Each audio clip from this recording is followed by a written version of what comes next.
Good morning, guys. MWUSA, Season 3, Episode 196, and leaving extremely early this morning because I've got a meeting tonight that I have to be back for.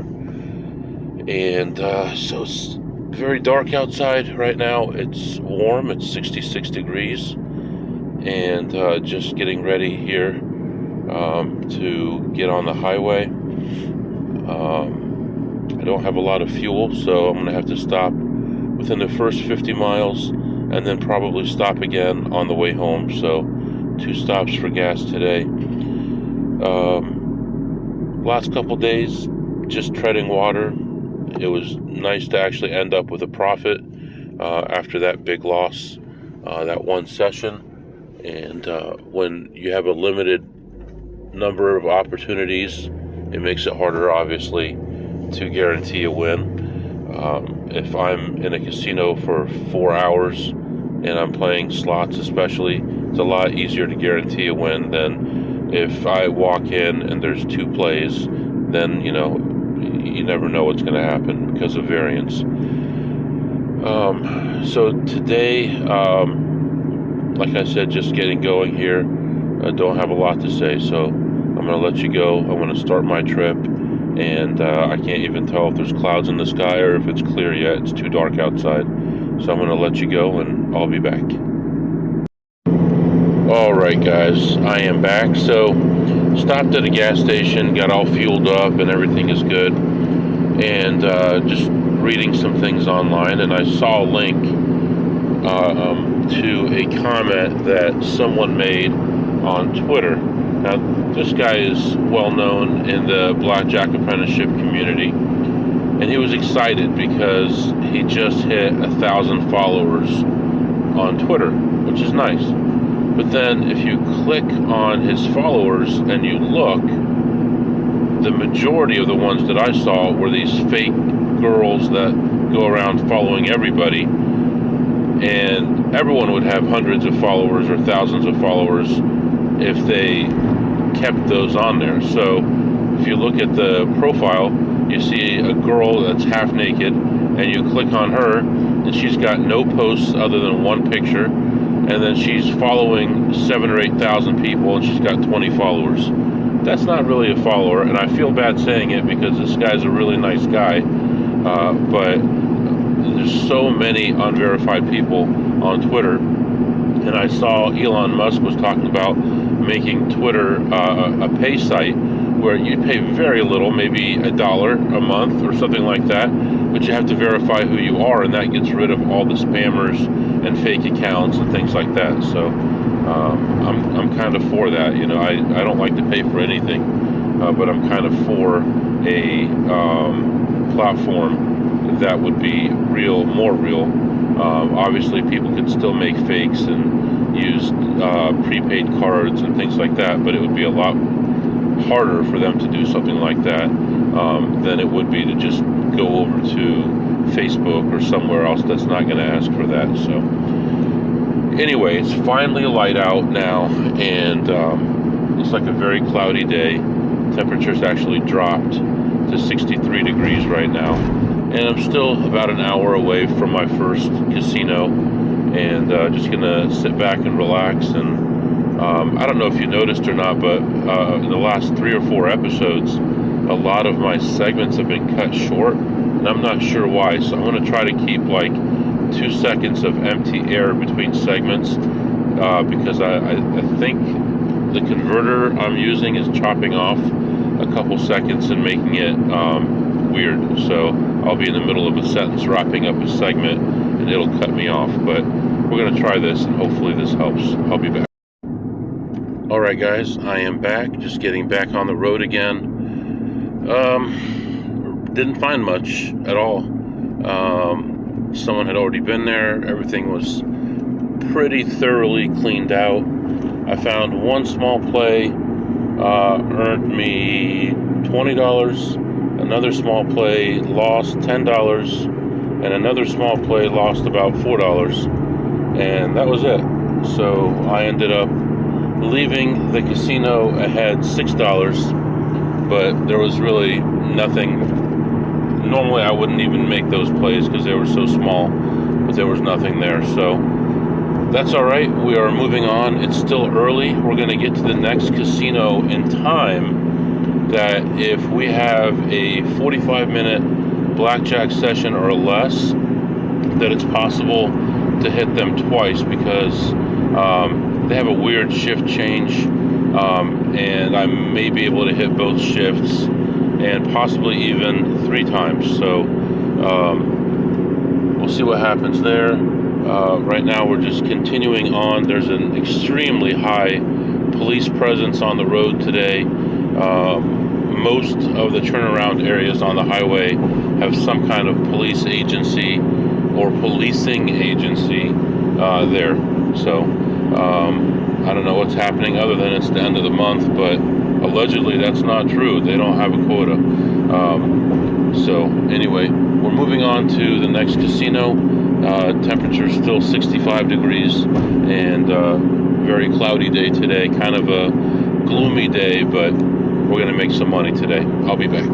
Alright guys, I'm back. I'm just going to go over here to this outside porch area that they have and talk for a minute. So yeah, it was definitely not the funnest time there. I walk in, I'm looking around at slots, I see zero, not a single thing. So I go to the blackjack area. All the low limit ones are all not good tables. Actually, most of them are closed. The few that are open are just not good tables. So trying to figure out what I'm going to do, and so I end up going to the high limit area and sit down, buy in for $500, win a couple hands. I'm up like $100. That was my peak at that point, and just could not get anything going. Within half an hour, I bought in for $4,500, and there's a discrepancy here because I know how much money I walked in with, and I have some in bundles and some loose, and they said the whole time that I had bought in for more than what I had bought in for, but I know what I came with, right? So the problem was things continued to get bad, and I had negative counts over and over and over, shoe after shoe after shoe. Not enough to get up, but enough to keep me at the table, and they were just not going well. My doubles weren't working, my splits weren't working, and I was getting deeper and deeper, and I ended up switching tables, and then that one didn't work out. I ended up switching back again when it was severe negative, and then eventually I left that table because it was severe negative and went to a third table which had just opened up. Now, at that third table, okay, first table was an okay dealer, friendly dealer, no problem, just wasn't having any luck. Second table was an okay dealer, not great, just wasn't having any luck. Third table was a very friendly dealer, and she kind of brought me up a little bit, but then I lost, and then I had to rebuy, and by the time I got to that third table, I had already bought in for $9,400. Now the problem is they had me in for $9,900, and I'm like, look, I know for a fact it was this much, and she wouldn't have it. She even told the dealer, no more buy-ins. So now I'm like, okay, great. So I end up all in like 5 or 6 times by the time things started improving a little bit, and by the time I got to the fourth table, I was down $8,400. I had 1,000 in chips, and things started to turn around. Now, at the end of the second shoe there, I had this huge positive count come. I'm talking in the mid-20s running count, true counts in the 5s, 6s, and a little bit higher. So I go from one hand at 100 to 2 hands at 200 to 2 hands at 300 to 2 hands at 500, and I'm just pounding it at 2 hands at 500. Every once in a while I drop to 2 hands at 400 just to make it look like I'm changing, but with that high of a count you're not changing your bet very often, and for a guy who'd been betting between 100 and 300 most of the day, it seemed a little bit unusual. By the time that shoe ended, I've got 5,500 in front of me. So I color up she had actually paid me with two $500 chips during that run because she was running out of black chips. And then I colored up another 2,000 more, so I had $3,000 and $5,000 chips. Play another shoe, I get my money up some more. Now I've got like 3,000 in chips in my pocket. I've got 4,500 on the table. I asked her to color up 2,000. She said, "Oh, you can color up at the end." I said, "Oh, really?" So I put that 2,000 in a different pocket and continued to play. And then I got to like a running -9 with 2 decks to go. I decided just to abandon it down, but to just leave. And I was a little frustrated with her. I ended up leaving with 4,200 in $100 chips. So she can suck on that, because why are you being rude to someone who's just trying to get their money back? The thing with her, though, is she was extremely fast, very efficient, very on target, knew everything that she was doing. But the one thing that I can say that I had a problem with is when she had an ace up and I had a 20, and I initially waived it, she didn't say, "Do you want insurance?" But it ended up not being a factor at all. So there's no loss there at all. So, and it's funny because dealers were getting blackjacks left and right on minus huge counts, but when it was big positives, neither me or them, I had a couple, but mostly we didn't have any blackjacks. And it's kind of an unusual thing, because that's, your advantage is when the count's high and there's still aces in there, you're going to be getting blackjacks. It's going to pay you 3-2, and that's going to give you the advantage. So anyway, by the time I ended up leaving that table, I had 7,200 in chips. I was in for 94. So right now I'm down 2,200. I've got about 45 minutes before I have to leave the area, because I've been at that table for 3 hours and 45 minutes, and I need to decide what to do. I think I'm going to go to the bathroom, rest a little bit, walk around, look at slots, and then decide what I'm going to do. I've already cashed out most of my chips, so I can't buy in for any more, but I still have 2,000 in chips. Let me see, I cashed out, I had 72, I cashed out 26 and 26, that's 52. So I've got one $500 chip and $1,500 chips, and I can go to the poker room with that, and that looks obvious that I was playing poker. So I think that's what I'll probably do. I need to figure out what I'm going to do. I'm going to go get something to drink, go to the bathroom, freshen up a little bit, and then I'll come back and let you know how things go from there. But as of right now, minus 2,200, going from one hand at 100 to two hands at 500. The low for the session was minus 9,200, and the high for the session was plus 100. So right now, minus 2,200, and I'll be back. All right, guys, I am back. So I just got back in my car. I was trying to get to my car in the parking garage, and there was like 30 cars in a row, back to back, just cutting me off. And finally, I was able to get to my car, and then I'm trying to pull out of my parking spot, and I couldn't pull out of my parking spot because like another 20 more cars. It's almost like they were tied up somewhere, and then they let them all go at the same time. But finally got out of the parking garage. I'm way behind. Timing-wise, I'm not doing good here at all. I don't know what just happened to my maps either. But even if I go straight back, I need to have at least one stop on the way back, and that will take a minimum of 20 to 30 minutes. And right now, if I go straight back, I'm going to have 40 minutes. So assuming there's no construction or bad traffic or whatever, but guess what? There is construction and bad traffic, according to Google. So right now, I am looking at a maximum of 20 minutes spare time. So I'm going to start heading back toward home, and then I'll figure out what to do from there. But if I can pick up some time by getting around some of the bad traffic, then I'll be okay. If not, I might be in a little bit of trouble here. I did talk to two different pit bosses about what happened with that girl giving me a hard time about coloring up, And then finally I ended up walking away with what turns out to be 3,100 chips, whatever it was. 61? Wait a minute. I had 4,100 in chips. So one of them is like, he was very sympathetic. He's like, you need to go back there right now, talk to the pit boss, and they need to take care of this. I told him who it was, and he's like, yeah, she's awful, terrible customer service. She's already on thin ice. That shouldn't have happened. And I'm like, I think I lost the chip because she wouldn't color me up. And he was pretty upset about that. Then I told a different one on my way out, and he's like, yeah, just tell her, no, I want you to color me up no matter what she says. I'm like, gee, thanks a lot, pal.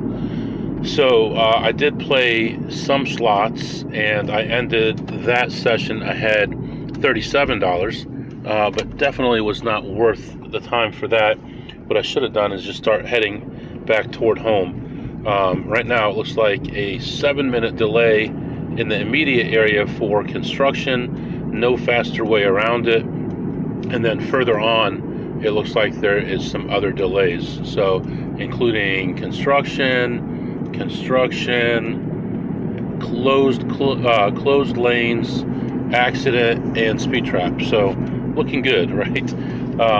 Anyway, what am I gonna say? I mean, I could have sat at that table longer, but the count was bad, and I was getting closer to even, and I really didn't want to blow it back again. I was running low on time, so I decided to get up. I was frustrated with her, so definitely was not the best situation. I could have done a better job myself, and I need to reflect on it and learn from it and get better for next time. But I did get a little bit of food. I got some pasta salad, and what else did I get? And a regular salad, so like a chef salad. So I'm gonna enjoy those right now. I am doing 4 miles an hour, and now I'm completely stopped in construction traffic, and I'll be back to update you. Alright guys, I'm back. So I'm kind of stuck in traffic, and so I have a little bit of time to talk to you, kind of tell you a little bit about some of the things that happened while I was there. I did decide that I am going to go to another casino. It's close to the highway. It's only going to add a few minutes to my trip. I'm going to have one quick lap, and I can play anything up to like 5 or 6 minutes long, and hopefully something good will happen there. Some of the weird stuff that happened today was like, there was a lady next to me that had an 8-card 20 on a really high count. Now, granted, some of it was a couple aces, but it was an 8-card 20, and then the dealer had a 7-card 21. That's pretty unusual. I had a hand where I had 2 9s against a 9, and I split and I got a 9, and I split and I got a 4. So now I've got 13 and then 2 9s. My second 9, I get another 9. So now I've got 4 hands of 9. The first hand, I get another 9. So now I can't split anymore. I've got an 18, a 13, and then I got another 9, another 18, and then I got a 2, which I doubled down, and I ended up with a 19. And however it ended up, I ended up losing one of the hands. I must have just lost like the 13. So that was an interesting one. I split 2s to 4 a couple times. I only had a pair of aces twice, 2 aces twice, and maybe once. I remember I got a 4 and a 10, and then the dealer had a 19, I believe. Pretty sure. But we went through these streaks of, losing a bunch in a row, winning a bunch in a row. I think one shoe was, I probably won 6 hands the whole shoe, and my big shoe where I made most of my recovery, or a lot of my recovery, was just an incredibly high count. Played that all the way to the end of the shoe. I can't believe they haven't said anything. They're starting to cut it more beneficial for the player, so it's less than a deck penetration. But that was if I could have had one more hand or two more hands on that table, because we were still in the teens with less than a deck to go, and that could have been some big hands coming up. Could have been a couple thousand more dollars. Two hands at 500. Imagine having a double down in there. I'm like salivating just thinking about what could have happened there. But all in all, it was, just kind of like in the trenches. I wasn't really mad at all, but that dealer did kind of make me upset. She was all business. She was fast and efficient and good, but she was all business and didn't really want to talk. Never talked, except when I asked for those chips the second time, and she told me that I could color up at the end. But I also had an Asian lady following me around. These Asian ladies, I'm like candy to these people. I don't know what it is, but Asian ladies and black ladies love me. I don't know why. They like, I'm not even joking. They'll come and like want to give me a hug, and maybe I look like I'm lucky or something, and they want to, I don't know what it is. They keep wanting to touch me and stuff. It's a little disheartening sometimes. I'm like, what the heck is going on here? But had an Asian lady follow me around 3 different tables, and she was just like a black cloud. I'm like, the casino sent you, didn't they? No, I didn't say that, but I was thinking, like, did the casino send this lady to just screw with me, or what's the deal here? And then there was another Asian lady, an older, overweight Asian lady, which you don't really see, but her vision was bad, and she's like squinting at the cards, but she's looking at my cards too, like it mattered. But a lot of Asian people I play with actually feel like the card that just came out matters as to what's going to come out. And even a lot of Asian men I'll see staring down the dealer like the dealer knows what the card is, trying to figure out what's going on. But that lady slowed me down so much, and she played everybody but me played the side bets. And but she slowed it down a bunch. And then there's this one guy, and I made the mistake of talking to him one time. He had an interesting necklace, and I talked to him, and this guy is a butt. He's the guy, I think I talked about him like last week, where he said, why are you getting up? It's lucky now. And he only had like $125. And so I said, why don't you just play my hand if you think my hand is lucky? And he ended up losing. He got a blackjack on his and lost my hand. But let me think here. So he came to the table, and the dealer hated him, and he was blaming the dealer for everything. Every time I get to 20, you get to 21. Or he kept on pushing on 20, and he was upset. And I'm like, brother, you keep on pushing on 20. I keep on losing with 13 and then 23. What are you complaining about? At least you're pushing. And, I forgot. When I first got there, way at the beginning, it was me and one other guy, then eventually me and 2 people, then me and 3 people, and then finally it started thinning out as the dealer was destroying everybody. But this guy had 13,000 in chips in front of him, and he was betting 400 on the blackjack hand and 400 on the side bet. And he got paid on the side bet twice in over an hour. And he got paid like a small amount, whatever it was, 3, 4, 5 to 1, whatever it is. That's all. So he was losing a fortune. He ended up leaving down, I believe, 9,000 or something like that. And then he came back later on when I wasn't at that table, and he played some more. But I don't know if you can hear it or not, but traffic is picked up here behind me, and I'm just going to go ahead and continue on. I'm going to let you go, and I'll be back to update you with the next stop. Alright guys, I'm back. I am at the traffic light trying to leave this casino.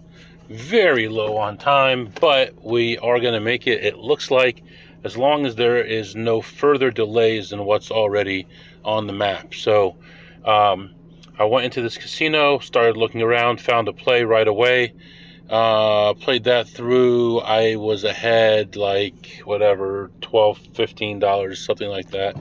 I think it was like $15. Moved on, started looking around, and then I saw a friend of mine, and I said, what's going on? Any plays anywhere? He said, nowhere. There is no plays in the whole place. I thought to myself, maybe I better look at this myself. Now, this guy hangs out in this place the entire day, morning till night, every day, 7 days a week. All right? He goes home around 11 p.m. and he gets there around 6 a.m. And so when he tells you that there's nothing there, I don't believe him. I'm sorry, but it's not enough.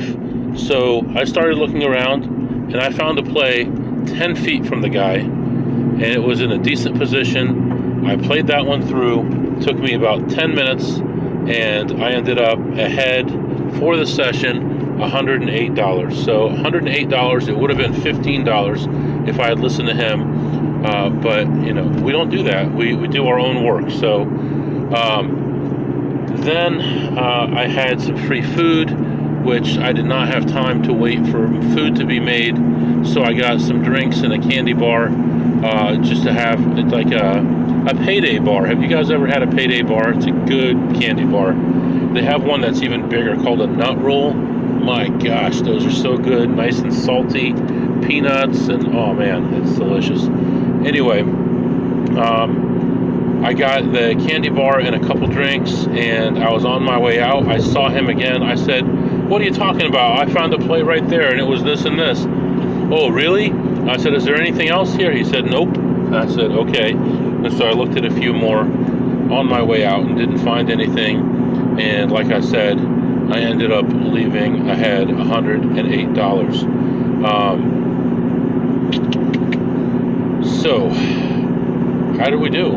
We ended up down about just under 2,200 for the day. Not too hot, but what are you going to do? It happens. I don't know. I've been in such a rush today. I have no idea how I feel. It hasn't hit me yet. And I got this meeting coming up in a couple hours. And I have just enough gas to get there, it looks like, because it's actually closer to me than home. So I'm actually going to make it with, I'll be on fumes when I'm done, but I am going to make it. So, just trying to reflect back here. I guess my feeling was rushed, not so much panicked. I was a little upset that I wasn't going to be able to buy in for any more at that casino because they got the amount wrong. And here in a few minutes, I'm going to take out all the money in my pockets. I'm going to calculate it, add it up, do everything, and I'm going to figure out for sure if she was right or not. I'm positive that she wasn't, but I'm going to go ahead and do that. But other than that, I think I was never panicked and I was worried maybe, but not panicked. So anyway, what did you eat today, MW? Oh man, I hope you got a list, time for a list. So I had some, what did I have? Whew. I had some pasta salad, and I had a chef salad, had some water. I'm about to, probably when I get close to home, have that candy bar and one of these monster drinks with the 0 calories, just to pep me up. And like I said, and this is a real problem for me, and you guys may have the problem too, when you're working hard and you're hustling and you're running and you got a fast dealer and you're going fast and your brain is going fast, and then you're listening to podcasts at double speed and 1.5 speed, and you're watching your YouTube videos at 1.5 speed. When you go into a regular meeting, I just want to pass out. It is so slow and so boring, and people think so slowly. This is a problem that we're going to have to face as a society soon. And it may take these brain implants that they're perfecting right now to do it, but we can communicate so much faster with each other, and we're going to be able to jump light years past the efficiency that we have right now. And like I've said in the past, one of the biggest problems we're going to face as a nation going forward is going to be, we don't need people to work, and where are we going to get the money to pay them? And that's where a lot of this stuff is coming from right now, where our government recently signed stuff with the Europeans that in the future no one is going to own anything, and you're going to live in an average house and have average stuff, and people are going to eventually this is not part of it, but people are going to eventually just be paid to stay home because there is no work, because the machines are doing the work, they're building the cars, they're doing all the stuff that, unless it needs an actual human being for some reason, and pretty soon there's going to be no human beings that have to work. If you want to be a chef because you love it, if you want to do something, you can do it, but most people are not going to work in the future. Anyway, now that I got past all that, and as far as food rating, pasta salad was pretty good, maybe an 8 on a scale of 2 through ace. And the salad I had, I'm getting kind of sick of salad, honestly. Is salad really worth it? Come on. I think I need to go on one of these diets that's all steak only. I would have a lot of fun with that. Steak and chicken breast and nothing else. Salt and pepper, nothing else. And I would just devour that. I would love that. If I can think of a way to make that happen, I would do it. Maybe I have to cook it the night before and then just put it in the fridge, put it in a cooler in the car, and just go to town on it, and it would be so much healthier than what I eat right now anyway. But what did you tip today, MW? I mean, come on, MW, you went on all these huge ups and downs. I'm sure you tipped the dealers some kind of money, put a side bet out for them, something. Today I had probably 6 dealers. I tipped a total of $0. So no tips. Sorry guys, no tips for you. And that's what happened today. That is the short story that happened today, that my brain is still scrambling from that 3-hour and 45-minute session. How some of these things can happen, I don't know. And the plan I had to go investigate the one casino fell through, so I have to go back online and replan things in a different way. And I'll let you know. It'll be months before anything happens, but if it does happen, I will let you know. We're going to get somebody on the inside to talk, and we're going to be doing some other stuff. So we're going to have some real evidence about the kind of stuff that's going on right now at casinos, and it's going to make some big news. So anyway, for now, I'm going to let you go. I'm going to head home, and I think I'll just wrap it up. I doubt anything else will happen right now. If you have any questions or comments, my email is mwusa21@gmail.com, mwusa21@gmail.com. I'll see you tomorrow.